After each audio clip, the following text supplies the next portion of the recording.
Hey everyone, it's May, and welcome to another episode of The May Lee Show. Glad to have you here, either by podcast or by video on our YouTube channel, The May Lee Show. Thanks so much for your support, everyone. It's been great getting a lot of your comments about the show, particular episodes, and it's been great hearing from you, especially during this time when we're all going through so much together. And it's nice to hear from you in terms of sharing with me what you're going through, how you're feeling. And many of you are saying how this show is helping you, or you feel like there's a connection. And that makes me so happy that I couldn't feel more fulfilled by those kinds of comments. So thank you. And we're going to keep this going, obviously, but keep writing, letting us know what you think and how you're feeling. I definitely want to hear from you. Okay. So this episode is, I hope is going to be really useful for all of you, because it's about organizing your life, and workplace and workspace. Now, bear with me. I know that we are in a situation where most of us are not going to work, but some of us are having to work from home, and some of us are reevaluating a lot of things about work and, fulfillment and how we move forward. So there's a new book that came out early April, and it's called Joy at Work: Organizing Your Professional Life. Now, it is co-written by Marie Kondo and Scott Sonenshein. All right, Marie Kondo, I'm sure most of you know who she is. If you don't know who she is, then you've been living under a rock, because she has become this phenomenon. Several years ago, she came out with this idea of sparking joy in your home by decluttering your life.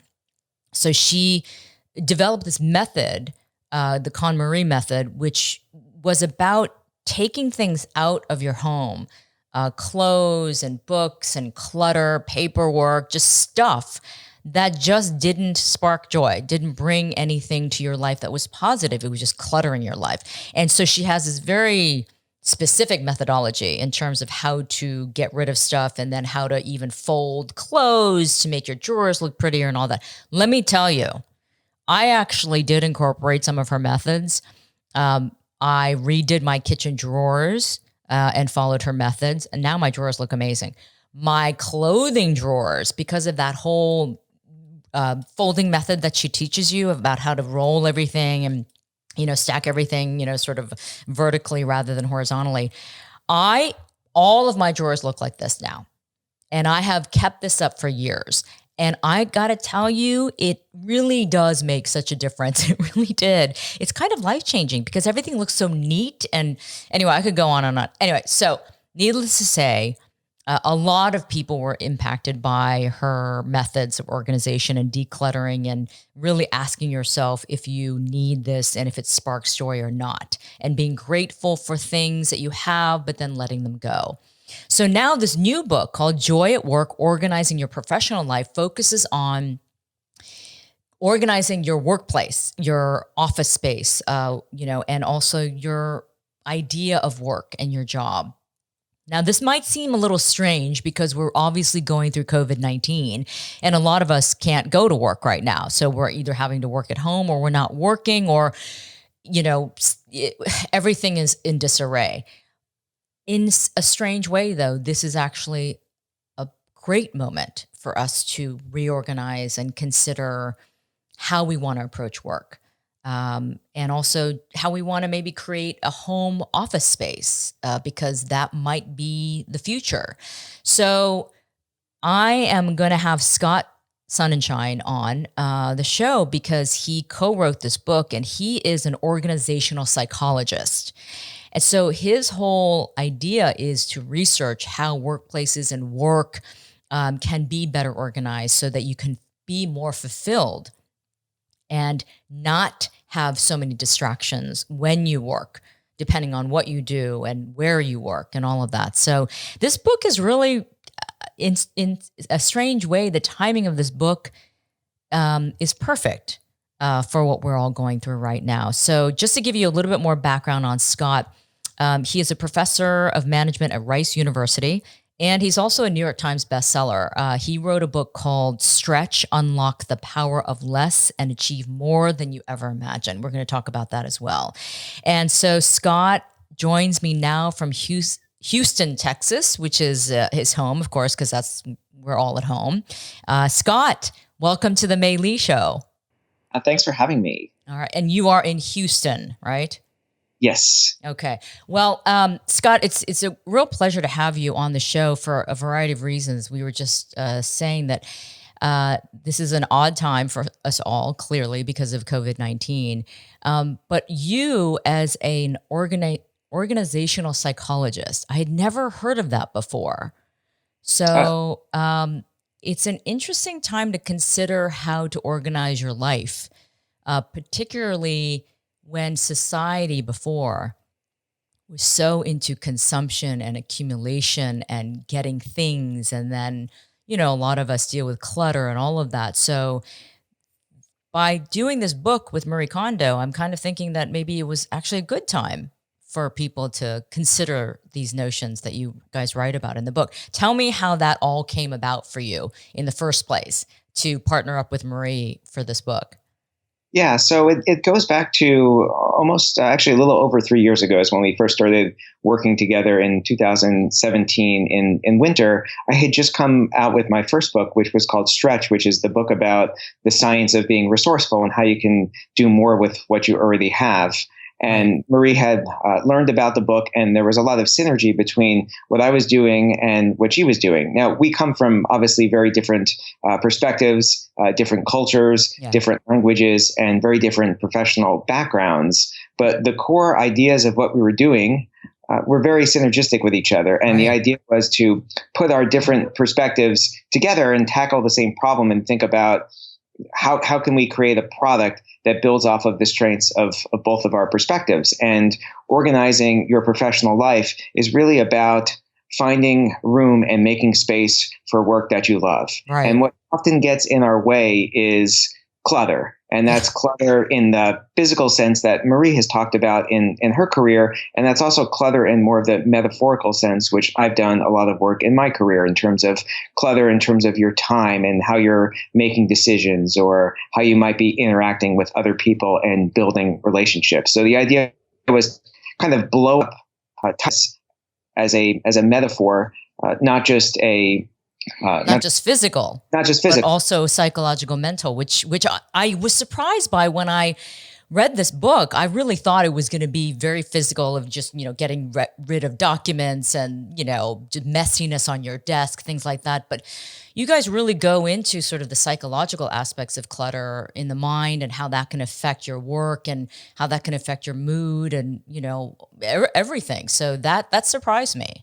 Yeah, so the book starts with the physical clutter as a way of teaching people the methods of how to tidy, but it covers all aspects of your professional life, some of which I think, as you point out, are especially relevant in these times because right now a lot of us are working from home. We don't have a lot of structure. A lot of our existing routines are upended, and we're facing a lot of uncertainty. And it's, well, how do I get my work done? And I've got kids at home like I do. Got a 7-year-old in second grade and a 12-year-old in middle school. It's like, how do I get my work done and keep them educated because their schools are closed like many schools are. I just kind of keep my sanity being confined to my home. And that's where how we think about organizing everything from our physical space to our time, I think is even that much more important because it's a way of keeping our sanity under these pretty difficult circumstances.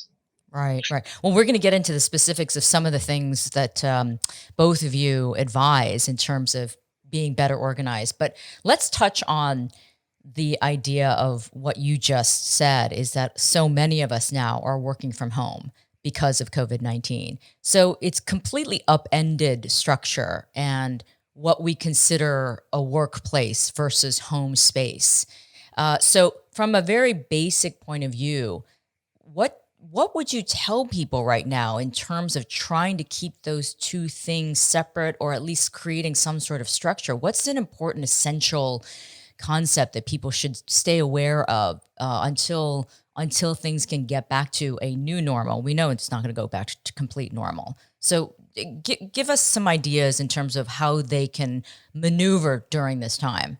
Well, boundaries are incredibly important. And it happens to be that before the COVID-19 pandemic broke out, I've been studying boundaries in the context of the sharing economy. And these are people like Uber drivers and Airbnb hosts. And one of the challenges I was finding in my research that I think is very instructive for the times that we're in right now is the struggle of what it's like to establish boundaries when you've got a customer in your personal vehicle or you're sharing a space with a stranger as a guest. So what you can do is now you're sharing your workspace with your family. And that, I mean, that's pretty shocking for a lot of people. I know it's, it's even shocking to me, and I've studied it, and it's difficult. So you first need to think of physical boundaries and finding a dedicated workspace. Some people might be fortunate, they have enough room and they can make a dedicated office.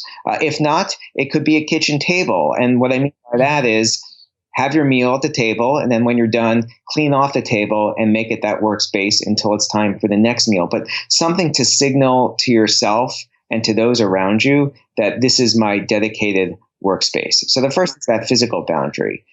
The second is your time boundary. And people's schedules are all off right now because they're not doing the traditional rituals of going to the office at 8 or 8:30 or 9 or whenever they might go, or they're going to wherever their workplace might be. So something around time boundaries is also important. And that could be as simple as, for example, I walk my daughters to school. That means we walk down the block and we walk back. But that's a way of signaling that this is a time boundary and the school day has begun. That means... Oh, so you do that now? Yes, we do. So you're actually creating that kind of schedule, even though you're all at home, but you're doing the walk so that it says, okay, school is starting. Right. School is starting. You're going to break your toys. You're not going to be playing on the iPad. You're actually going to do schoolwork. So we're going to walk a block and then we're going to walk back that block. And that's how the day starts. Wow. In your professional life, that could be how you dress. Some people, I think when they first started, great, I can work from home. I can stay in my pajamas all day. And maybe that's kind of restorative for a few weeks. But I think after a while, it just starts sending signals to the brain that gets really mixed up over, well, is this work time? Is this home time? And what's dangerous about that is, one is it makes it difficult to be productive because you're letting your personal initiatives encroach upon what you're doing at work. But two, it might also make it difficult to shut down at the end of the night because you have completely blurred the boundary between work and home, not just in a physical sense, but also in terms of your time. So you could, for example, change your dress and put on something. It doesn't have to be as formal as you might dress at work, but just something to signal that it's now work time. You can end the day in the bathtub and say, okay, when work time is over, I'm going to go relax in the tub or do something, read the newspaper, just something to signal to yourself that the time has shifted now. And even though I'm in the same space, work time is over and personal time has begun. Because I am hearing from people, either one extreme, which is they're not motivated whatsoever because there's no structure, or because they're working from home now, they're working more because there's the lines have been blurred in terms of hours, work hours. Right. So they'll sit at their computer until late night or answer emails whenever and just kind of continue doing their thing because work and home are all the same. So those boundaries work both ways. Right. And to have a well-balanced life, you need those boundaries. And I think that it's very easy for people to deal with the stress and the anxiety and the uncertainty of this pandemic is just to pour themselves into work. And that's not healthy either, because what the research will tell us is that they're going to burn out. And, this might be sustainable for a few weeks. But unfortunately, I think that we're going to be in these types of conditions for longer than that. And unless they pace themselves, they are going to burn out and become disengaged with their work in the long run. So they might see some short-term productivity gain now, but in the long term, it's usually a recipe for some pretty serious consequences. Yeah. Scott, I'm curious though. This book came out, Joy at Work, Organizing Your Professional Life at the very beginning of April, right? So not that long ago. I'm sure you and Marie did not expect the debut of this book to come in the middle of a pandemic. And this book is all about organizing your work life, assuming that it was going to be about the office and going to work and, working with other people. So when this all happened, were you both saying to yourselves, oh my gosh, this is not a good time? I mean, what were your thoughts? Yeah, I think this is one of these predictable surprises when we're looking, in early March and thinking, okay, the book is coming out a month from now, and we're looking at the rest of the world. The effects of the pandemic weren't that serious in the United States at this time, but we can see what's going on in other countries. And I think there's kind of one of two ways of thinking about it. It could be, the more pessimistic view is one. No one wants to be thinking about work right now because the pandemic is upending work in the office. Two, I mean, one of the real unfortunate aspects too of this pandemic is not just the physical health challenges. It's over 20 million Americans have lost their jobs in the last few weeks, and that's also probably not the best time to be talking about work. And then three, joy for some people might seem as a luxury that. When you're just fortunate enough to have a job, why would you focus on really enjoying yourself? Shouldn't you just put your head down and be grateful that you have a job? So that would be one camp in saying, well, why would you release a book under those circumstances? However, I think there's another way of looking at this, and that's when we're working from home, the types of challenges that we have in our work life, from feeling stressed out by having too much to do, too many decisions to make, how to carve out a workspace that you can be productive in are amplified even more than they would be under usual circumstances. The other way of looking at this is that this book is needed more than ever because a lot of the work of structuring our days and organizing our life have been outsourced to only us. We don't have our colleagues or corporate structures around us doing that for us. We need to self-organize, and this is a book to teach us how to self-organize. Yeah, and you know what I also was surprised by this book is sort of the depth of also asking yourselves, does my work give me fulfillment? Does it actually bring joy? Not just the workspace, but the work itself. And in many ways, because of what we're all going through, unfortunately, many people have lost their jobs, so they do have to do a reset. They're forced to. Right. Others of us maybe are thinking this downtime is giving us an opportunity to really reassess, do some self-reflection in terms of, okay, what are truly the more important things that I want to focus on in my life versus when I was, running in the rat race back in the days when things were normal, I wasn't even paying attention to. So that, I think, is an interesting aspect to look at that this book focuses on as well. Right. When we get caught up in the rat race, we don't have any time to reflect. Instead, we're actually doing something very differently. We're looking outward and we're making social comparisons to other people because we're trying to win essentially this race to nowhere. And we never stop to ask the more important question, which is, what do we want to get out of our work and our lives? So this pandemic, even though none of us would have wished this upon us, is, as you point out, a good time to think and reflect about ultimately what is it that we want to get out of our work and out of our lives. And I'll tell you, one of the biggest surprises in designing the techniques for this book, and I first started by, I said to myself before I was going to work with Marie, is I got to try her physical stuff out and make sure that I can buy into this.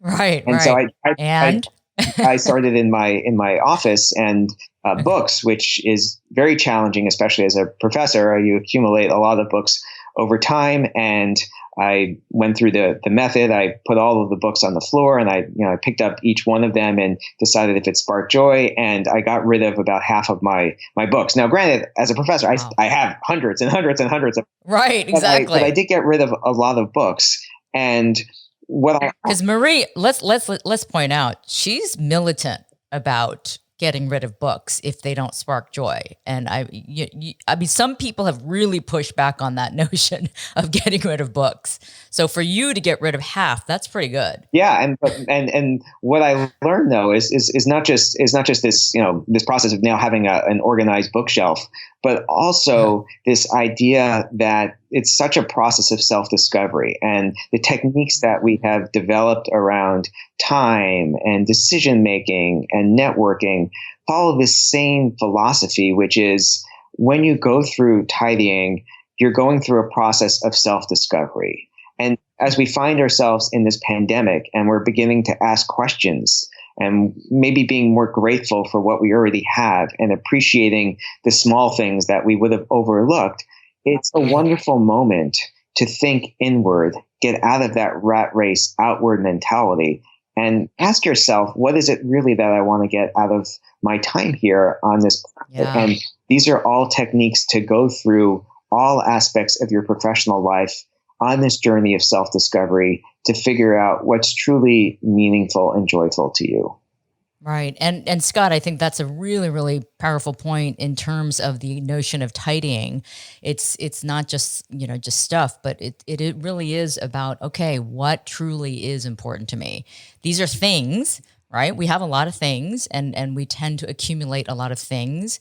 And so this is a time for us to really maybe, like you're saying, go through and decide, okay, what truly is important to me. Right. And maybe I don't need to continue accumulating all this stuff. And we're being forced not to because we can't right now. Right. Well, we're being forced not to, but we're also forcing ourselves to engage with the narratives behind what's in our lives. So going back to my book example, why am I holding on to this book? Well, I studied this in college and I really liked it in college. Well, I'm not doing that right now, and I can't see myself in the foreseeable future doing that. So to kind of engage in this dialogue, and then as you take that and extend it metaphorically to other things you do in your professional life, and thinking about, what's the purpose of this meeting that I'm hosting, or this decision, or this task that I'm working on, it's forcing you to be more mindful of what it is you're doing. And what I think a lot of people are realizing in this pandemic, as they're going through this inventorying of their work life, is that there were a lot of things they were doing that at one point were important, but no longer are important, necessary, or joyful. And they're doing a cleansing. And what I would love to see when things return back to normal, or at least semi-normal, and people pick up regular routines, is that they don't take those work messes back with them, and they realize that this meeting that we were having, that was this weekly meeting that we always had to have, really is just a 2-minute email that we can all read on our own time. Right. And we can come back even stronger from this. Right. And I mean, it's the concept of simplifying, but for the better, for sure, because it's about saving time, saving your energy, saving your mental capacity, all of that. So I know that, Scott, in this book, you focused on tidying in a couple of different areas, right? Tidying digital work, time, decisions, your network, meetings, and teams. Mm-hmm. Okay. So let's just go through a couple of them. Tidying digital work is, I thought, was one of the most important aspects, because we're all so overwhelmed and inundated by emails and digital messages and digital communications. And, I went back and looked at one of my email boxes. I have several email accounts, just like a lot of people. I have over 1,000 emails, over 700 that have been unread. And it's, they're probably from some of them are probably from a year ago, right? And that's not even bad compared to some, right? So what are people supposed to do? Because this is a problem I bet everyone has. Right. Digital clutter is, I think, the most pervasive clutter out there. As bad as your situation is, people are going to be far worse. I think the world record holder is a guy by the name of Joey Mansala, who's got 4.2 million messages in his inbox. So that might no. It's a pretty big problem. People struggle with email, and what's interesting about the research on email, what it will tell you is that even when you present research tested ideas to people, they don't like to switch their email habits. People get very entrenched in the way that they do email. So what we've tried to do in the book is some simple moves that people can make to get things in order. But we also realize there's got to be some flexibility because it is so hard to get people to change their behaviors about email, even when you've changed their attitudes. And it's emails. And then we talk about digital files and your phones, I think are the three main sources of clutter. And as people are spending more time away from their traditional work settings, they're spending even more time on their computers, and it makes digital tidying that much more important. What happens in all of these three forms, the files, email, and the phone, is that we just have this default to keeping everything. We don't get rid of drafts of documents. We don't delete emails after we process them. We download on average about 12 apps a month and only delete 10 of them. So over time, our clutter continues to grow. So the simplest thing that people can do if they don't want to upset their email system is just to stop keeping everything, because the reality is most of the stuff we keep is not needed. So there's different ways you can go about approaching this. We can start with email. And if you're in a position where you've got thousands or even tens of thousands, I mean, you don't have to be Joey to have a problem, right? And you might feel like, I don't want to go through each email and ask, is it worth? No. I mean, that would take you a long time. That's too overwhelming to even think about. Right. So we don't want to put people down that path. The idea is to save people time, not to put them on put them down a hole that they're never going to emerge from. So what you can do is, if you find yourself with so many emails because you've been neglecting this for a while, is you can take your inbox and move it into an archive folder. So it's those messages are not creating the visual clutter on your screen, because there's a few issues that we have with digital clutter. And one of them is visual, is that when you start your email program and you see all of these messages and endless scroll, it's sending signals to your brain, overstimulating it, feeling overwhelmed. So take those emails and just move them to an archive folder. And I know, and Marie knows this too, is that she would never say this with a physical item, but digital items are a little different here, and kind of it's like your garage. Yeah. When you just put everything in your garage. Yeah. So she would never say that for yourself. Right. Throw everything in the garage. But for digital, you get a little pass here if you're in such this thing. And what you can do is you can put it in that archive, and you can see, are you ever going to have to go back to these messages? Probably not. And some people might feel safely comfortable just zapping that archive after a while. Now, there are messages, some industries, mine included, were required to archive certain conversations. So what you should do is about 10 folders, no more than 10 folders is what the research tells us. And the reason for that is you have more than 10 folders, and it takes time when you're storing a message to figure out, well, which of these folders should it go in? And it also takes time to go find that. So we want to minimize the retrieval and the storage time. So about 10 folders is what we recommend on that end. And the idea is to treat your inbox like you would your desk. It's what you're currently working on, what you're waiting to process, as opposed to this dumping ground of everything. Kind of do the initial purge if you're feeling overwhelmed and don't want to go from the beginning and evaluate every message. And then moving forward, focus on no more than 10 folders and try and process those emails on a daily basis. We don't recommend that you process emails as soon as they come in. What the science tells us on this is it could take up to 26 minutes for the brain to get back to where it left off after it gets hit by an email notification or some other phone notification. So in batches, a few times a day, I like to do morning, middle of the day, kind of the end of my workday, and then I also do a late night thing. But you have to find a system that works for you. But don't be glued to this thing, because every time you respond, it could take up to 26 minutes to get back to where you left off. But that is a knee-jerk reaction that so many of us have, right? That immediacy, like feeling like we have to open up the email, have to answer it, and get to it.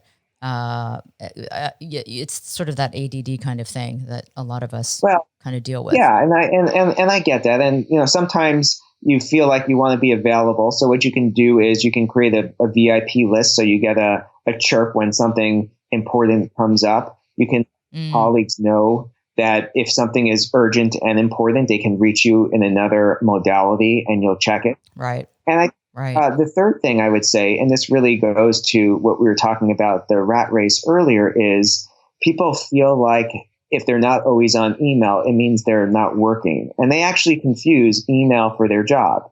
Email, Mm, and unless it's urgent and important, it's just going to disrupt what you're currently working on. So it's the wrong thing to actually do it. But I think, especially now, it's really tempting for people to think, I got to be on email so I look visible because my boss doesn't see me in my workspace right now. So he or she must not think I'm working if I'm not emailing all of the time. So I am worried that oh, we're right. beginning to see extra digital clutter right now because email is the way that people are trying to keep score of who's working and who's not working. So to the Right. leaders who might be watching this is a time to really focus on motivating people by empowering them and giving them more flexibility as opposed to trying to control them, because it's going to create these dysfunctional outcomes like lots of excess email that's going to waste your employees' time as well as your own time trying to read it.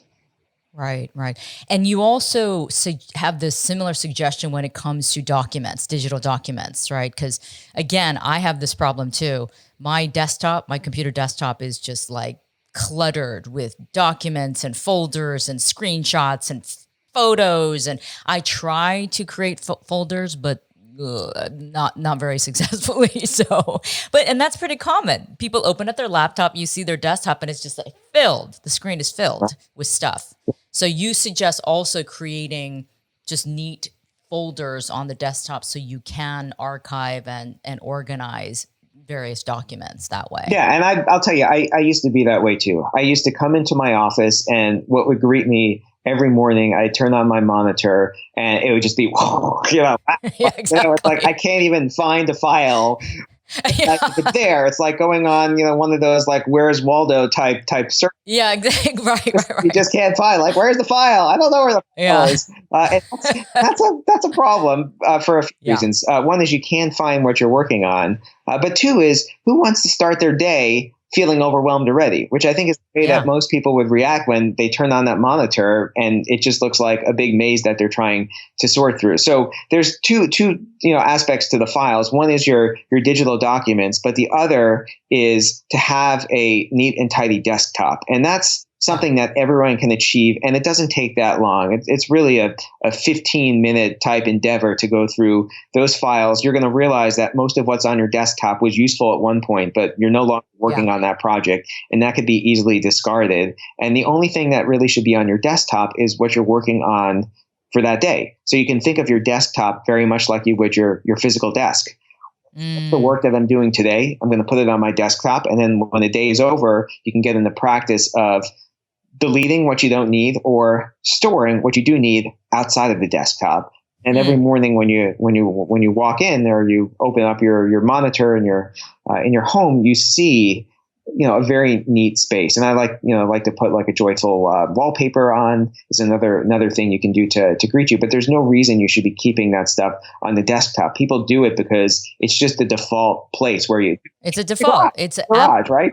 It's exactly like a garage. Yeah, but in what's interesting is that in the book you talk about a couple of different studies of what clutter does to a person. It increases cortisol levels, which is the stress hormone, and that can of course trigger depression and insomnia and even physical ailments like heart disease and diabetes. So, you know, just because it's digital clutter doesn't mean it won't have the same impact, negative impact on a person. Right. So, this sense of feeling overwhelmed is really bad, and that can happen with Yeah. physical stuff. It can happen with time. It can happen with digital clutter. And one of the things that we're seeing right now in the COVID-19 pandemic, and I've just started research in the last few weeks talking to people in terms of how they're adapting during this pandemic, and everyone Mm, feels overwhelmed, right? I mean, it's just yeah. like, you kind of feels like the world is coming to an end. You don't Yeah. know when things are returning to normal. Your schedules are all thrown off. So if you can find ways of taking control of your environment, it's one of the Right. most basic psychological needs that people have. They have to have a sense of I'm in control. And Yeah. when you've got clutter on your desk, on your computer, in your calendar, it's hard to feel like you're in control. So your desktop especially is one of the simplest things you can do to tell yourself and feel more in control over your circumstances. Because look, the truth is there's a lot we can't control right now. We don't know when this is going to end. We don't No. when we're going to head back to work. And quite frankly, we don't know if we're going to head back to work, if we're still going to have jobs. And so you have all this overwhelming signals being sent to your brain. So to do the small things that could really help exert control, like cleaning up that desktop and feel like, okay, this is my space and I've organized it in a way that's meaningful and joyful to me, will really do wonders, especially in the times that we're in. And you do use personal examples of people who, followed these steps and this advice. And they really say openly, this really did change my outlook, and it changed, how I kind of viewed my life and my job. And it's amazing how just making these simple changes can actually have a really positive impact on your daily life, but also your overall outlook, which is pretty amazing. And that's one of the beauties of not just our methods, but behavioral science in general, is that it's usually the really small interventions that make a big difference. And we tend to think that we need large scale change to make large scale improvements in our lives. Actually, most of the time, it's small changes and tweaks that actually have the biggest impact on our lives. Right. Well, that's the hopeful part of all of this. Yeah. But I think it's fascinating that you're actually studying how this virus and, the quarantining and all of that is going to impact us all, because I think we all wonder, how are we going to come out of this, and what is it going to be like at the end of it? Because clearly things are going to be so different. We don't know what the end result is going to be, and we certainly don't know what the long-term impact of all of this is going to be. So your advice of at least just taking control of things we can to improve, then, at least that's something, rather than just saying, there's no hope in anything that I do. Yeah. And if we know, we still don't know how the pandemic is going to turn out. And my research is early stage, and it's just one study. But what we do know from previous types of traumatic events is there are going to be a small, but a small subset of people who really struggle with this. But the majority of people are going to go through what we would call post-traumatic growth, and they're going to come out of this and they're going to have grown in some way, and that's everything from forming new relationships with people, learning a new skill, finding positive meaning. I got through this challenge. I can get through other challenges in my lives. Yeah. And so that's the hopeful side. And I know that seems really distant right now as we're in the middle of this. But there is hope, I think, at the end of this. Yeah. Well, I think a lot of people are already talking about how it's forcing themselves to really look and reprioritize things in their lives that maybe they never really considered before. Because we have a lot of time to think about things right now, that's for sure. But let's talk about some of the other practical topics in this book. You also delve into how decisions are made. And what struck me personally is that you say, don't be so fast to say yes to different tasks and different people and different requests. And Oprah used to call it the disease to please. And when she finally realized that she didn't have to say yes to everything and try to please everyone, it was the sense of freedom. So this is another piece of advice in the book of saying, you don't have to try to do everything, and you need to make choices that are good for you and that spark joy. Right. So at work, we tend to think that we don't have choice. And this goes back to our notion of we feel like we're not in control of our environment. But what the science will tell us is that we actually have more discretion and agency and control than we realize. So there are a few simple things that you can do to try and push back a little. The first is to provide an explanation. So, it's obviously a lot harder when your boss says to you, hey, I would like you to do this. Yeah. And so I get that. But if you've got a good reason, so for example, your boss might not be aware of other urgent and important things that you're working on, and this thing might not be as urgent and important. So to provide an explanation, the human mind wants to hear a why. And we're, as people, we tend to be really good at just providing the what, but not the why. So a why is going to make your no stick with whoever's asking you to do something, whether it be your boss or someone else. Another tip that I really like is to take a little delay. So sometimes we say yes because we think it's going to be really joyful. We get caught up in the moment, and kind of our joy meter gets really high. It sounds really enticing in the moment, and we commit to things. And then it's like we wake up the next day and we have those regrets. Like, wait, did I really say yes to that?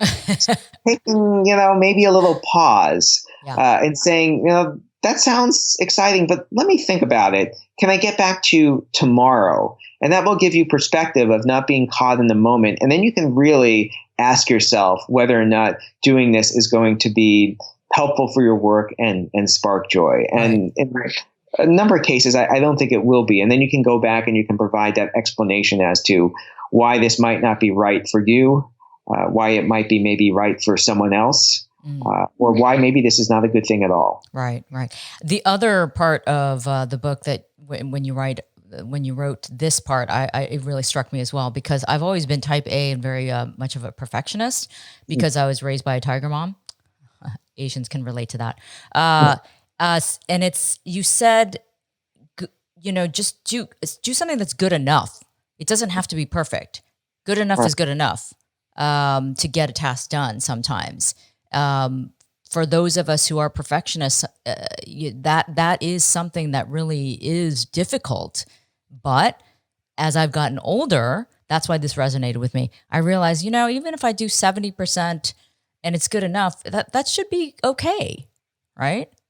We can't constantly hold ourselves to standards of doing things perfect all of the time. Right. One, it's not healthy. But two, it's also not the productive thing to do. Yeah. If the job really can get done with 80%, getting to that last 20% is just going to be a big waste of time. Yeah. You can think about what else you could be doing. And that's important because what happens is people develop an identity as a perfectionist. Yeah. And this is where things begin to be dangerous because you don't give yourself permission to do that 80% job, even though that will get the job done and everyone will be happy with it because you feel it's going to run contradictory to your identity. Yes. And you've got to kind of, people would embrace perfectionism as a badge. It's really, in many respects, it's a disease because it's a disease that makes us do things dysfunctionally, makes us feel bad about ourselves. Yeah, that's so true. Prevent us from getting things done that we really do care more about. So shed that identity with pride. Don't wear it with pride. Right. But you're so right. It really is you beat yourself up when you set those standards sometimes that are so unnecessary. And you're just judging yourself. I don't think anybody else would notice if, you did something 20% less. But we ourselves are our own worst critics, right, at times. And so this is a level of stress that we could avoid if we didn't constantly push ourselves this way all the time. Right. So one thing you could be asking yourself as you're at that 80% level and you're like, oh no, it's not perfect. What am I going to do? Is ask yourself, well, what could I be doing instead next? Instead of spending that time on that 20%. And that can give you something to look forward to that could get out of these perfectionist tendencies. Right. So, Scott, I'm wondering, after having written this book with Marie Kondo and incorporating the ideas in it, both the physical aspects of tidying up the workspace and then the psychological, behavioral changes, for you, have you seen a change in the way you have created your workspace and approach work? Tell me personally how writing this book and going through this process has maybe changed you. Yeah. So I think it really started with first that story about my books. The books. That I wrote, which is really kind of my introduction to realizing that, okay, I see a lot of power in this method. Yeah. But the bigger lesson, as I think about not just organizing my digital life, but my time and how I'm allocating my priorities, how I'm thinking about my relationships and my network, is really what I've learned the most is what a process of self-discovery this is. Because when you go through these different techniques, whether you're doing something like your desk or you're doing something like your calendar, it's really about a learning who you are process. And it's a learning who you are process in the sense that it's really like holding up a mirror to yourself. Because, you can think, this is what my job is about. But how you're spending your time is really, that's the ultimate measurement.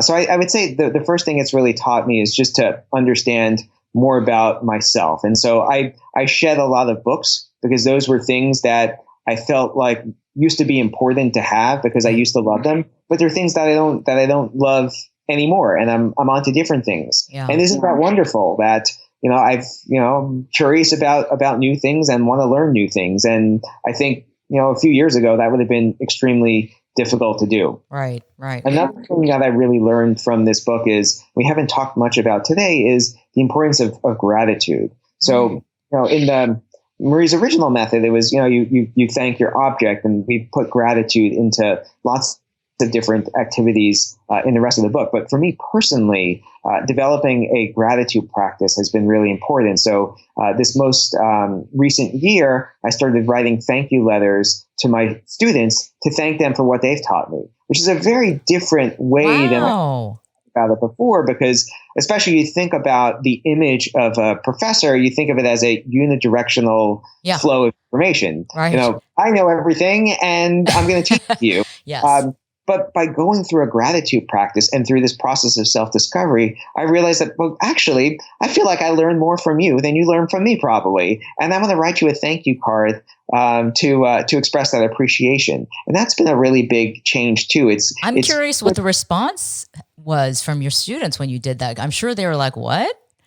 I mean, I think they were delighted and surprised. Yeah. I think surprised in the sense that I don't think they've probably ever gotten a thank you card, let alone a handwritten thank you card, which took a lot of effort for me, because I will say I did fail fifth grade penmanship 3 times. So I was trying to write as neat as I could. Oh, But then delight, because one of the things the science teaches us about gratitude that I also practiced in these cards is not just to say, "Hey, thanks for being in my class," but to be very specific with why you're thanking someone. That makes it genuine. Personal. And so, it's more personal.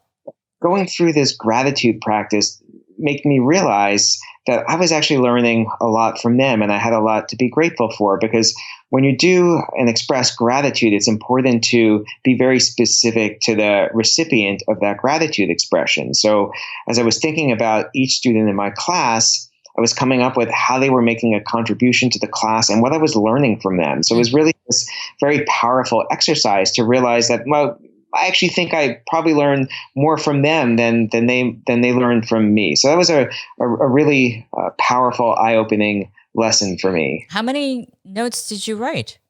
How many students? I think I wrote probably about 30 notes. That's pretty good. All right. So I am a fellow teacher as well. I teach at USC Annenberg School of Journalism. Okay. And you're right. You actually have made me think about something. I actually do learn a lot from my students. And I think you're right. I think I need to express that a little bit more to them. So thank you for sharing that. Yeah. And I think we're seeing, again, in this crazy world that we're in right now with this pandemic, is so much that we don't notice on a day-to-day basis of people who are playing such an important parts of our lives. Yeah. Everything from the grocery store workers to the IT department that, as we're trying to figure out how to work from home, these are people who you never really notice. I mean, they're often invisible to us unless there's some catastrophe, at which point things have really right. And so to kind of just take a few moments and express an appreciation of gratitude, because we couldn't get our work done or go about Yeah. our lives without these folks. And you know what, Scott? It actually relates to the things you talk about in this book with Marie Kondo.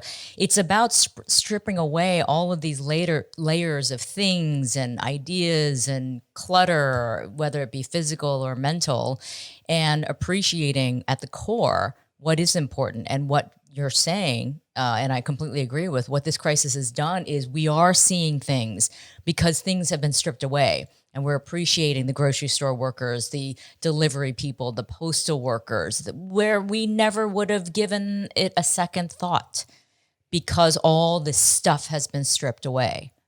We hide in our clutter, and that's our physical stuff.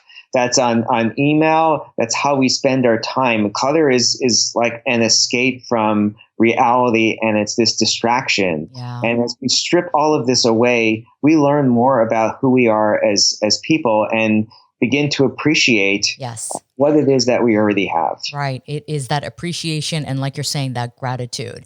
And so hopefully one of the many silver linings to come out of this is a better appreciation, more gratitude, just more a simplified life, perhaps, that make us fulfilled without all the other stuff and distractions. Yeah, let's hope that that's the outcome. Yeah. One last thing, I wanted to say that your book that you had written previously, Stretch, Unlock the Power of Less and Achieve More Than You Ever Imagined, it really does talk about all of this stuff that we've been discussing throughout this conversation about, you know, kind of paying more attention to what you already have, the resources that you already have to work with, and stretching that to its maximum capacity rather than thinking that accumulating more is going to be the answer, because in your research, you find that people are actually never satisfied, even if they accumulate more.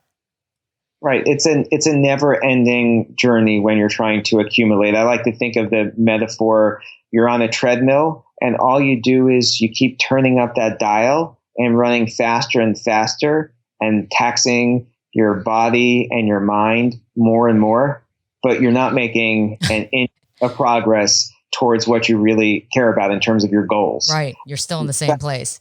Right. And so that's what I encourage people to think about, is to look inward and think about what it is that they want to get out of their work and their lives. And as we're finding ourselves kind of stripped to the essentials, unable to go to stores, we're activating what I talk about in Stretch, which is really our inner resourcefulness. Yeah. And that's how do we solve problems with what you already have, as opposed to your first instinct being, I got to go to the store and get something, or I need more money, or I need more time, or I need more connections to do something. The point is when you realize that you have more than you already need. And it's that same type of lesson that actually brought Marie and I together. If you kind of think about what she's done in her work, it's how do you kind of, strip out things and kind of, literally and metaphorically clean out the closet. And then the question is, well, once this closet is clean and you have fewer items, how do you continue to go about your life? How do you continue to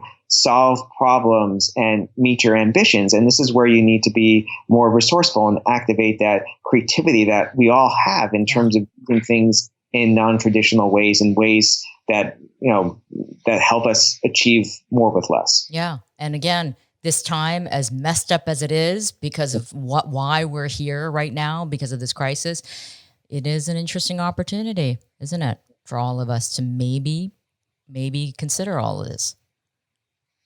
Right. Yeah. Scott, has been such a pleasure talking to you about these very important points. It's not just about tidying up. It's really about kind of going a lot deeper than we realize. And we have the time to do so. And so let's hope that a lot of us take that time to self-reflect and maybe go a little bit deeper than maybe we were willing to do before because we had too many distractions. Well, thank you for having me. Well, I hope you guys got something out of that interview, because I think there was so much information in terms of how you can practically organize your life and really create a better workspace for yourself without clutter, whether that be physical clutter or digital clutter. I think we're all guilty of that. Oh my gosh. I'm going to have to try to declutter my digital life. definitely. Yikes. It seems overwhelming, but you know what? I think we can all do it, and we have the time to do it. And I think this is the time to purge a lot of stuff that we don't need. So, yeah. So listen, do what you can, little by little. You don't have to try to do it all at once because that can feel too overwhelming. But I think this really is, like Scott and I were saying, this really is giving us time to reflect and really reassess a lot of things. And so hopefully that silver lining we were talking about, where we have a better appreciation and gratitude for the things we already have. We don't have to accumulate so much. And we should practice a lot more gratitude for what we have, for the relationships we have, and really, focus on moving forward that way. Okay. All right. Well, let me know what you think. And hey, I would love to know if any of you apply some of these tips and if it's how it's going. So, and I'll give you guys an update too if I get to this digital decluttering and trying to manage my life a little bit better that way. All right. Okay. So everyone stay safe, please. And until next time, please take care.